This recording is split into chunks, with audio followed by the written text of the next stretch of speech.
Maging tulong tayo at hindi maging hadlang. Amen mga kapatid? So, maging kwento ng buhay natin yan. Kaya nga minsan maraming Kristyano, amen? Yun yung nagiging kwento ng buhay nila. Sila yung tumahadlang sa gawain ng Panginoon. Amen po ba? The number 2, bilisan na natin. What is your story in God's ministry? Are you a help or hindrance? And then listen to this. Secondly, are you a blessing or burden? Wala akong maisip na Tagalog dyan sa ano eh. Ligay mo dyan.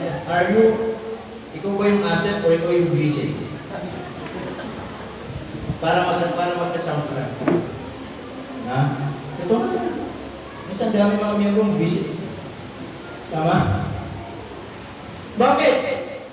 Ikaw ba yung blessing? Ikaw ba yung asset? Pag sinabing asset, ikaw yung pinagmamalaki ng pastor. Amen? Kaya minsan, pag meron mga kwentuhan, halimbawa kami mga lingkod ng Panginoon, kikwentuhan kami. Minsan, hindi mapag-usapan yung mga miyembro. Minsan, dumating yung punto na parang parang nagmamayabang. Minsan, may ganyan, wala ka sa lolo ko. O, diba? Bakit?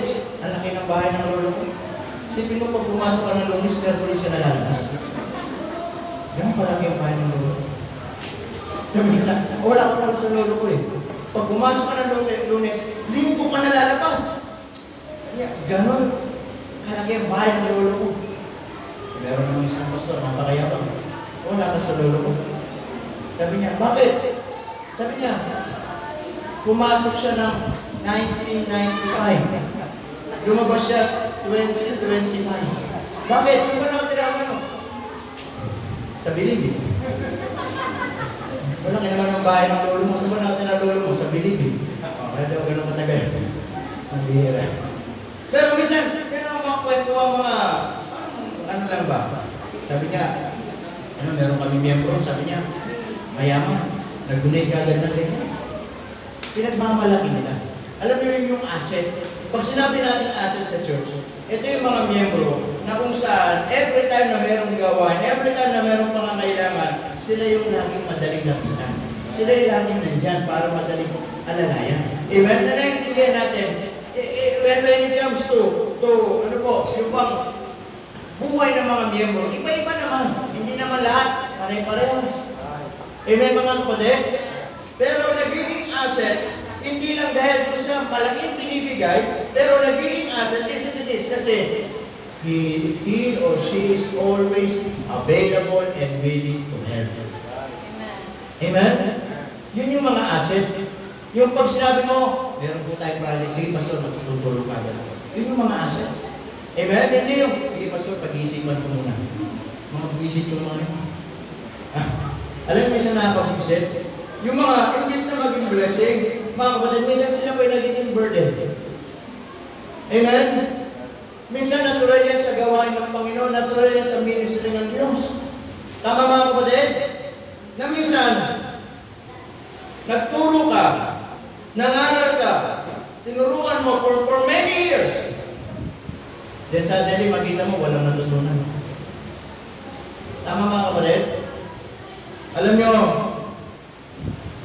kung gusto natin magkaroon ng magandang kwento sa ministry, listen this. Lagi, mga kapatid, lagi tayong matuto sa salita ng Panginoon. Tama po ba? Amen? Lagi natin tinuturuan ng mga miyembro, lagi natin pinapaalala, amen? Na maging asset, maging blessing. But sometimes, in reality, ano nangyari? Imbis na inaasahan mo, katulong mo na sa gawain ng Panginoon, tutulungan mo pa. Tama?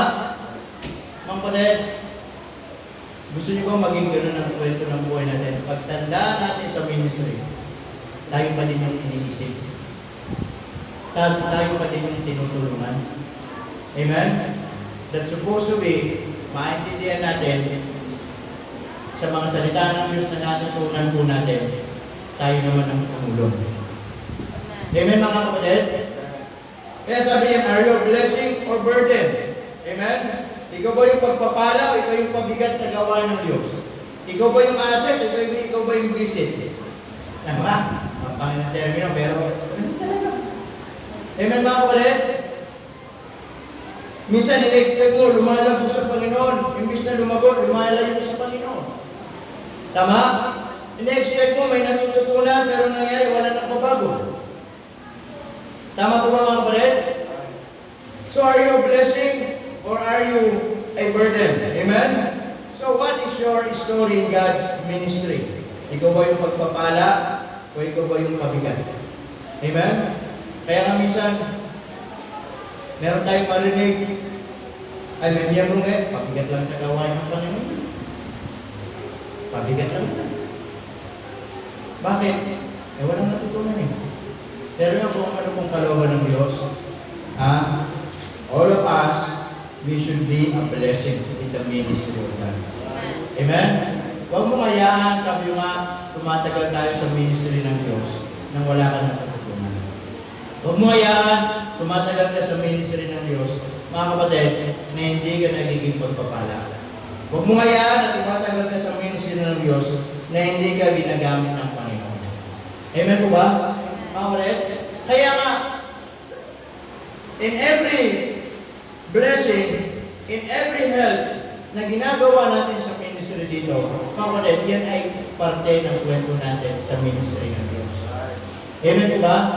Alam nyo, for example, ano man yung ginagawa natin dito, kwento na natin yan sa buhay natin. Amen? Itong tiles na to, may kwento yan, bakit napatay. Itong stage na to, may kwento to, paano ito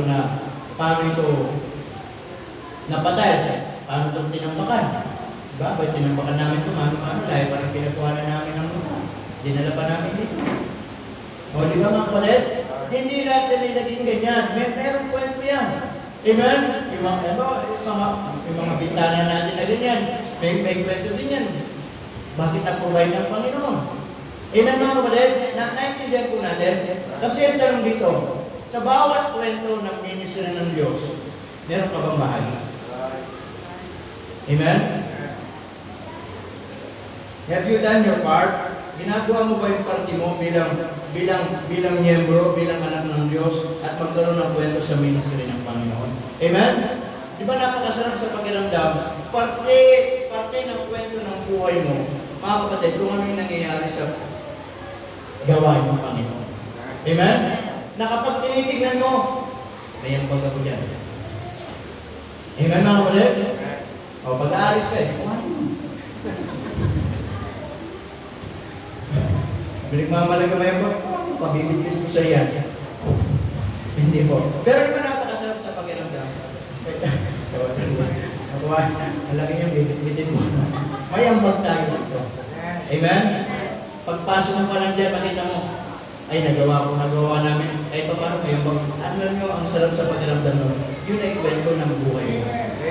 Amen mga kapatid? Kaysa yung pag tinitingnan mo lang, para ka bang tinitingnan mo yung kaaway mo na hindi ka makatingin. Hindi mo matingin bakit? Wala ka ng ambag. Wala ka ng ambag. Panira ka pa. Tama? Sabi dyan, are you a blessing or burden? Amen? Then lastly, mga kapatid, anong kwento ng buhay mo sa ministry ng Diyos? Lastly, are you a protector or persecutor? Ikaw ba yung nag-iingat? O ikaw yung, ano sabi dyan? Nag-uusig. Amen? Ikaw ba yung nag-iingat o ikaw ba yung nag-uusig? Alam nyo, listen to this. Pag naintindihan mo ang ministry, at meron kang bahagi sa ministry, listen to this. Lalong mamahalin ang ministry kung saan kinabibilangan mo. Amen? At kapag mahal mo ang ministry at simbahan o iglesia ang kinabibilangan mo, puprotektahan mo yan. Kung paano mo pinoprotektahan yung asawa mo, paano mo pinoprotektahan yung mga anak mo, ganun din mo protektahan ang bahay sa simbahan mo. Ang ministry na binigay ng Diyos sa'yo. Amen? Abay, pag nalaig dito, papayag ka ba, lalaitin tayo dito. Amen mga kapatid? Amen? Alam niyo, salamat na lang sa Diyos, walang nanlalait dito sa church natin. Sasamparin ko yun. Hindi, walang nanlalait. Why? Because ang tingin nila sa church natin dito, mayaman. Amen mga kapatid? Every time, meron tayong ibitang pastor dito. Ang saya nila pag pumupunta dito. Bakit? Nag-expect silang may huli silang something na magiging blessing tayo sa kanila. Amen? The last time na meron tayong missions conference, last April, ang dami naman dami mga pastor, dami mga pastor's wife. Kompleto lang. Di ba? Amen mga kapatid? Alam niyo pag sa iba ginagawa, alam ba kayo mga kasama ko mga pastor, pag meron silang schedule, bawa kahit missions conference yan, kahit anniversary yan, hindi nagiging kompleto, ang daming wala. Siguro yung iba may mga personal issues, pero pag dito nagpatawag tayo dito, kompleto lang yan. Kahit may away-away, alam mo yung mga pastor dito, tutusin niya, may mga tamputan-puan yung mga yan, nakala nyo lang wala, meron yan. Oo. Nakarinig na ba kayo ng pastor na nag-away sa harap nyo? Yung nagsisigawan? Hindi ba ano? Kami lang yun. Oo. Pero dito, pag nagpatawag tayo ng fellowship, ng type event nito, kita mo, sinasantabi nila yung away-away nila. Nandito lahat sila. Hindi po ba mga kapatid? Bakit? Kasi hindi ganun kaliit ang tingin nila dito. Although mga miyembro maliliit talaga. Wala ko sa pangalan okay. Pero, the point is this. Malaki ang respeto nila sa ministry ko. Amen? Amen? Kaya sabi ko, kung tingin nila dito mayaman, dahil sinasabi, panindigan natin. Kaysa naman tingin nila mayaman, tapos hindi tayo mayaman dito. Diba? Magkita nila, wala nangyari. Panindigan natin, totoo naman, una, mayaman tayo sa pananampalataya. Diba? Lahat ang meron dito, biyaya ng Diyos. Pangalawa, tulong-tulong natin. Oh, hindi naman ako yung pastor na papunta-punta ng Amerika. Pinupuntahan ko hanggang crossing. Pa-crossing na ako. Maybe. Hindi, kumpara niyo ako sa ibang pastor. Hindi po ako nagmamalaki. Di ba? Hindi naman ako dito, di pa nga ako naka-experience sumakay ng aeroplano. Daig pa ako ni Nanay Carmela. O, si Nanay Carmela, nakasakay na ng aeroplano, pumapara daw siya. Para po. Hindi. Pero, compare ninyo, mga kilala nyo, mga malalaking pastor, mayamang pastor. Diba? Ikumpara ninyo. Kumpara niyo yung church natin. Ikumpara niyo yung pastor dito sa pastor ng iba na malaki ang simbahan. Una, yung pastor naman dito hindi naman mayaman, mayabang lang. Mayabang lang sa pananampalataya. Tama? O, di ba? Walang sariling bahay, walang sasakyan, nabubuhay lang sa pananampalataya. O, pero kahit pa paano, makita nila dito, gawain dito, kala nila marami tayong supporter. Wala mo tayong supporter dito, mga support nga dito yan. O, di ba? Wala tayong supporter dito, mga Amerikano, mga... O, pero sa iba, may mga supporter ng mga Amerikano, di ba? O, tama? Like ko sinasabi, itong prinsipyo ko. Yung Diyos ng Amerikano, Diyos natin dito parehas lang. Ha? Kung ano yung kaya ninyong bilhin, kaya din natin bilhin. It takes a matter of time. By prayer and a matter of time. Amen? At kung tayo magtutulong-tulungan, basic lang yun. Wala nang kukontra. Amen mga kapatid? Wala nang kukontra. Minsan, sa plano ng Panginoon, sa gawain ng Diyos, pag may kumontra, minsan, yun yung sinasabi, nahadlangan, yung dapat pwede mangyari. Tama? Kung lahat tayo, isang direksyon, may mangyayari. Amen mga kapatid? Yun yung sinasabi ko. Kung ano man yung kaya nilang gawin, kaya natin gawin dito. Tama? Hindi natin kailangan ng malalaking supporter para makabili lang yan, makapagpagawa lang. Abay, kaya basic lang yan sa atin.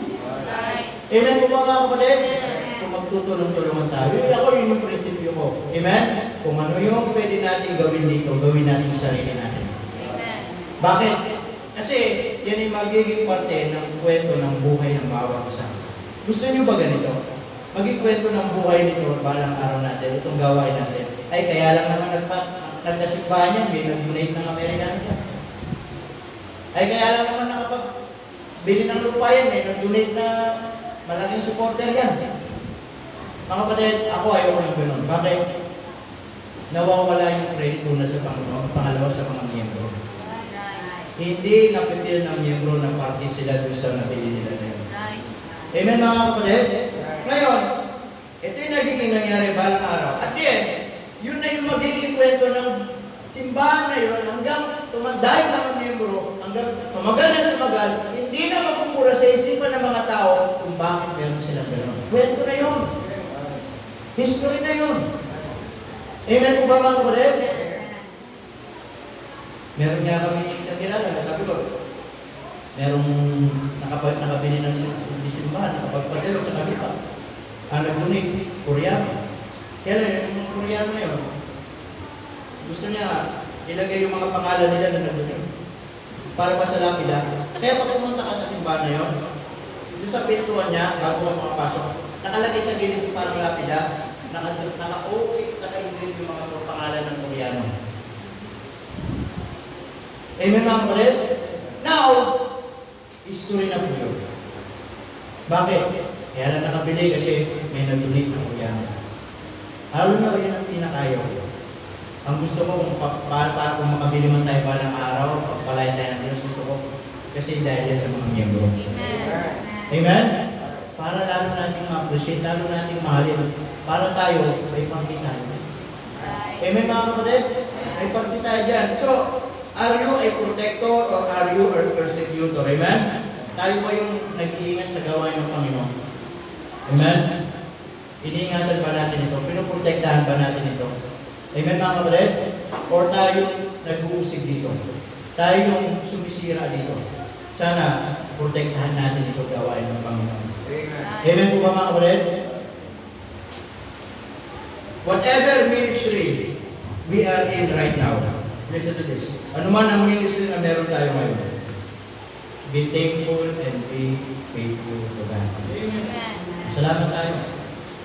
Meron tayong ministry. At magtapat tayo sa Panginoon. Amen? Amen. Alam nyo, having a ministry, it is not easy. Hindi po madali, but it is exciting. Right. Amen? Exciting kasi hindi natin alam kung ano bang pwedeng mangyari. Kapag ba alam mo na kung ano yung mangyayari, excited ka ba? Ha? Di ba hindi na? Hindi ka na excited kung alam mo na kung ano mangyayari. Pero it will be exciting dahil hindi mo alam kung ano mangyayari. Hindi natin alam kung ano pwedeng gawin ng Diyos. Maybe it is a matter of time. Paano tayo pagpalain ng Panginoon? Amen mga kapatid? Kaya po, anong kwento ng buhay ninyo sa ministry ng Diyos? May kwento ka na ba sa gawain ng Panginoon? Amen? Or, sapat na yung kwento ng buhay mo bilang Kristyano sa gawain ng Diyos? Attend lang. Uwi, attend. Uwi, attend.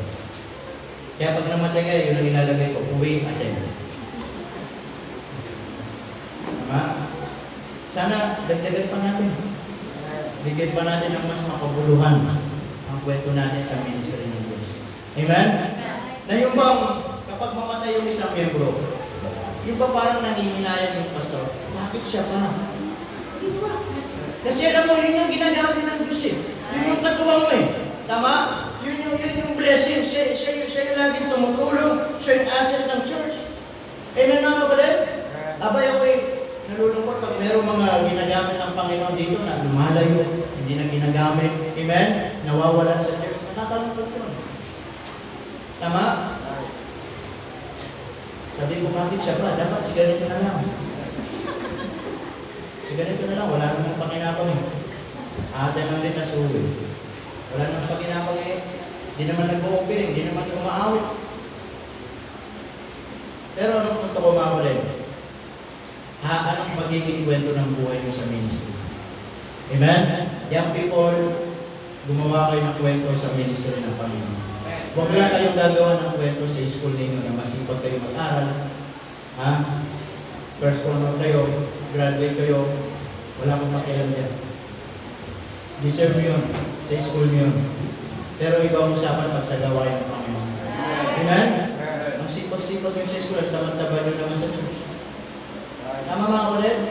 Sabi mo nga, yung medal nyo, yung grade nyo, dito lang yan sa yung mga award nyo, dito lang yan. bigyan niyo ng pansin yung reward. Amen. Ang award, hindi ko lang sa lupa yan. Ang reward, doon sa natin. Amen po ba mga kulit? Amen. Kung gaano kayo kasipag sa school, ipakita niyo yung kasipagan niyo sa church. Amen. Kung gaano kayo ka-active sa mga activities yung sa school, ipakita niyo rin yung active na active kayo sa church. Ano yung pag sa school? Ang sipag-sipag. Amen? Pag sa basketball, ang sipag-sipag. Oh. Pag sa church, sakit ang ano. Sakit ang tinatawanan. Ano ang pagpapalayan ng Panginoon? Amen mga kapatid? Wala yung sinasabi hindi masama mag-aral. Dapat kayo mag-aral ng mabuti. At lalo na kung may Krisyano, kayo makita na lalo kayo magsipag mag-aral. Amen. Tama? Pero balansin ninyo. Kung gaano kayo kasipag sa secular, ganoon din kayo maging kasipag sa spiritual ng buhay ninyo. Right. Tama? At hindi lang po sa school. Lahat ng aspeto ng buhay natin, sa trabaho naman. Kung gaano tayo kasipag, ganoon din dapat tayo kasipag. Lalo sa pang-spiritual ng buhay po natin. Amen? So, as we grow, what is your story in God's ministry? Amen? Napakasarap sa pakiramdam. Sabi mo nga, balang araw, kuhanin mo tayo ng Panginoon. Sabi niya, balang araw, well done, thou good and faithful servant. Alam natin, meron tayong nagawa sa ministry ng Diyos. Amen. Amen? Kasi yung kuhanin ka, wala man tayo na iyong back sa ministry ng Panginoon. Sayang ang lakas mo, sayang ang resources mo, lahat, di natin na ipagamit sa Panginoon. Amen po mga kapatid? Kaya nga po, whatever ministry we are in right now, ano man ang meron tayo ngayon, magpasalamat ka at magtapat tayo sa Panginoon. Amen? Kaya po mga kapatid, what is your story in God's ministry? Are you a help or hindrance? Are you a blessing or burden? Are you a protector or persecutor? Amen? Mahalin mo itong ministry ng Diyos kung saan ka bilog o pinabibilang. Protektahan mo ito. Magpagamit ka dito. Amen mga kapatid? Dahil magpasalamat tayo, pinagkatiwala tayo ng Diyos ng ministry. At ang ministry, tanda nyo, hindi ito sa akin, hindi ito sa inyo, sa Panginoon. Kasangkapan lang tayo ng Panginoon. Amen mga kapatid? Nagamitin niya sa ministry ng Panginoon. Dahil kung lahat tayo tumayo, tayo manalangin. Let's pray. Dakilang Diyos, salamat po ng marami sa oras po ito. Salamat po, Panginoon, sa iyo pong biyaya at paalala po sa amin patungkol po sa ministry, Panginoon. We thank you, Lord, for the privilege that you have given to us. Hindi namin sukat akalain, Panginoon, na dinala niyo kami sa ministry nito, Panginoon. Salamat po, napakabuti po ninyo. Na dati hindi naman namin ginagawa, dati hindi naman kami naglilito, dati hindi naman kami nagpapagamit, but the moment you save us, ay ginamit niyo po kami, Panginoon. And now, we don't want na matapos ang buhay namin dito sa lupa, na hindi kami nagkaroon ng kwento sa ministry po ninyo. Kaya, Panginoon, dalangin ko po, kausapin niyo po kami. Habang ating mga mata ay nakapikit, ating po mga ulo ay nakatungo. Naintindihan mo ba ang ministry? Minsan kasi, hindi mo naintindihan, kaya hindi ganun, kaya madali sa iyo na hindi magkaroon ng bahagi sa ministry. But if you are really understand what is ministry is all about. Alam niyo ano bang ministry? Ministry means service, maglingkod. And this church always teach you how to serve. Tuturuan ka paano maglingkod at hindi paano maglingkuran. This church always teach you not to shine, but to serve. Find a place in this ministry, not to shine, but a place to serve. Kaya Panginoon, tulungan niyo po ang inyong mga anak. Kung naintindihan mo ang ministry, lalo mong mamahalin, lalo kang tutulong, lalo kang magiging blessing, lalo mong puprotektahan, lalo mong mamahalin. Yan ba ang gusto mong maging kwento ng buhay mo? Maging isang Krisyano na kung saan ginagamit sa ministry ng Panginoon sa kahit anong paraan. There is no comparison. Akala mo kasi maliit lang yung nagagawa mo, hindi napapansin ng Diyos. Hindi po. Kahit maliit yan, malaking bahagi yan sa gawain ng Panginoon. And if that is your prayer, yung prayer mo, you may come, manalangin ka sa Panginoon, at sabihin mo, Panginoon, kung hindi ka pa ginagamit ng Panginoon, gamitin niyo po ako. Hindi ko po alam saan ako gagamitin, but help me to use Panginoon sa ministry po ninyo. Kung ikaw ay ginagamit ng Panginoon, lalo ka pang tulungan ng Panginoon. Panginoon, lalo mo po akong gamitin. Salamat po, Panginoon, na ako'y nagiging blessing. Panginoon, gusto ko maging blessing sa ministry. Panginoon, gusto ko maging protector sa ministry. At Panginoon, dalangin ko po na gusto ko maging pagpapala at gusto ko maging asset, gusto ko protektahan ang ministry. Kung yun ang panalangin mo, you may come. Amen, amen. At young people, what is your story in God's ministry? Sana bumuo kayo ng kwento sa ministry ng Panginoon. Bumuo kayo ng kwento sa ministry ng Diyos. Kung paano kayo may kwento sa inyong eskwelahan, sana ganun din sa gawain ng Panginoon. Ministry, it's not about us. Ministry is about God. Nasalamat sa Diyos. Little by little, naabot natin yung mga dapat abutin. Little by little, pwede kang gamitin ng Panginoon. At makita natin, one day, if the Lord calls us, at marinig natin ang tinig ng Panginoon kung sa langit, parang araw, pagdating natin doon, sasabihin niya, well done, thou good and faithful servant. Na alam mo sa sarili mo, Panginoon, alam ko, nagkaroon ako ng bahagi sa ministry ko rin. Sana kung paano tayo nagkakaroon ng bahagi sa ibang bagay, sa trabaho, sa eskwela, o anuman, sana huwag natin kakalimutan magkaroon ng bahagi sa gawain ng Panginoon. Because, naintindihan natin because everything na meron tayo, it always belongs to God.